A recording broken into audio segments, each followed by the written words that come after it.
All right, everyone, thank you so much for tuning in with the Moana Nui podcast. We have everybody knows this man is so amazing. We have Phil Lamarr. He's done so many voices over the years. You've voiced so many iconic characters. Which role do you think had the biggest impact on your fans, especially fans of color? It varies. It depends. I've been doing this for a long time, and there are fans of one thing that don't even know about other things. There's somebody who watched every single episode of Futurama that never watched Static Shock. So, but the thing is, I was lucky enough to work on great material, great shows that make you laugh, sometimes make you cry, but you feel them. So if you watched them when you were young or you watched them when you were an adult, it went into you. Those are the things that matter to people. That's the things people become fans of, because it mattered.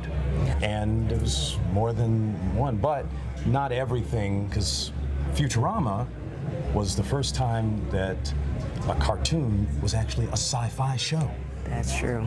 So there's a lot of sci-fi fans of that, but they may not have been superhero fans for Justice League or Static Shock or something, or somebody who grew up watching Cartoon Network and went into Samurai Jack may not have found some of the other stuff. Different channels. Yes, that's very true. And then not only just your voice acting, but you also had your acting as far as being on Mad TV, and then also being on iconic movies on top of that. Which character was your personal favorite and why? No single favorite, because, as I said, I was fortunate, lucky to have worked with great quality material, either on camera or on mic or on TV or on a movie. I've been lucky enough to work with great people in all those mediums. And also, as a old school comic book nerd, it's been a huge joy to tap into the DC universe. Yes. On camera on Supergirl, on mic in Justice League, that, or in, got to get into a Marvel movie. I can see that happening soon. Carl Lumley has been in all of the universes. That's true. They just need to go ahead, Marvel, Disney, go ahead and write them on in so we can have Phil right there. Now, with balancing multiple roles and projects can be demanding. How do you manage your mental health and well-being throughout your career? It's not demanding. No, sketch comedy is a little demanding because you got to do multiple characters in minutes and keep changing wigs and doing makeup and stuff. Yeah. But with animation, you ain't got to memorize a script. You perform it off the page, there in front of you, and then you move on. You don't spend a week playing this character, doing this scene like movie actors do. True. But then they just do their one character. With animation, you do multiple characters a week, but there's very few method voice actors. Like, I have to be this person. No, you just have to sound like this character. So no, it's multiple characters is not a demand. That's just the job. Very well, very nice, very nice. Now, what has been your most memorable or fulfilling moment in your career so far?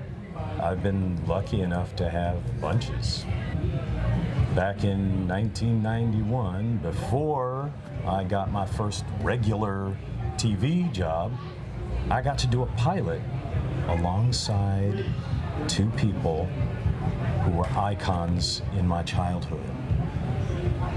Carol Burnett and Adam West. Yes.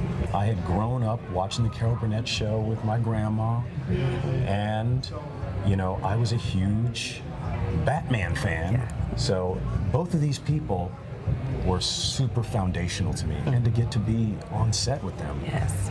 that was a joy. And got to be on set in a scene with John Travolta and Samuel L. Jackson. Yes. And John was another one I'd grown up watching, and Sam was so amazing to share set with. It's like, wow, I feel like I'm taking a master class, but no, I'm just at work. I love it. I love it. And of course, your character in that movie was iconic also. It's just, you've hit iconic movies and shows back to back. It's been amazing watching. You're also very talented, and your talent shows through all of this. How has your approach to voice acting evolved over the years, and what do you find the most rewarding about it now? I started out doing impressions when I was a kid. So I think I may have thought it was all about the voice and the sound. I remember feeling, whenever you do a new character, you gotta make sure it doesn't sound like any of your other characters. But I remember during one episode of Samurai Jack, working alongside Mako Iwamatsu, Yes. who was incredible. Here was a guy who had starred in movies in America, in Japan, had starred on Broadway, theater, done everything. Yes. And now I'm doing a cartoon next to him.